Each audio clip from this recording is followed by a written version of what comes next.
They laughed at Noah. They laughed at Elijah. They laughed at me. Typical. You warn people, you teach them.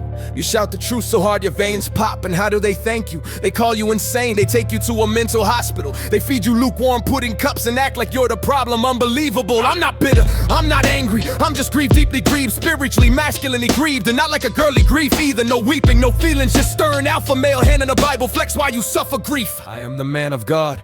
I should be preaching in Nineveh. Instead I'm being asked by a nurse Karen if I want to join arts and crafts. It's a satanic attack, it has to be. A demonic infiltrator snuck into my congregation, sat there quietly years without blinking, pretending to love my sermons about Leviticus and sandwiches. And then he struck like a serpent in the pews. Lionel, Cairo's name sounds fake, probably is.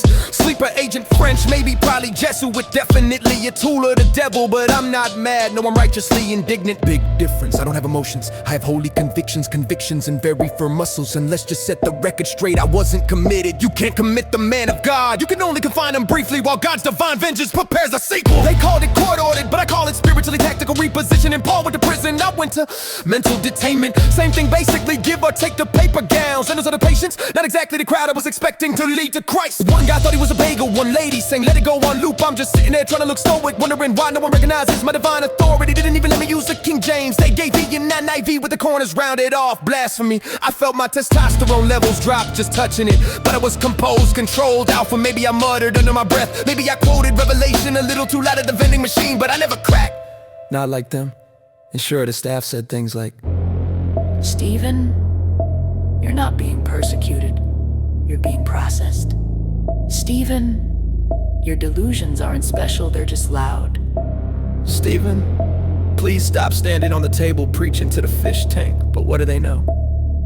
And now, I'm back. Back in the pulpit, back in the saddle, back where I belong, yelling about probates while everyone nods like a Moses with the mic. And what do I hear? 170,000 views. Lionel's clown circus is trending. He's posting memes of me. He added confetti. He used circus music. He turned I am the man of God into a punchline. This is not the York I had planned. I was supposed to go to jail to inspire to suffer heroically. People would pass around grainy jail photos of me like I was Christian Rambo, but instead the internet just said Steven Anderson in a mental hospital? Yeah, that tracks. No one even paused my grand moment, and all I got was yup. Called it worse than job, I said that once and I meant it. Job had boils, I had group therapy. He lost his livestock, I lost comment section dominance. He never had to listen to nurse care and say, Steven, you can't bring a bullhorn to group meditation. But I'm not giving up. I am not defeated.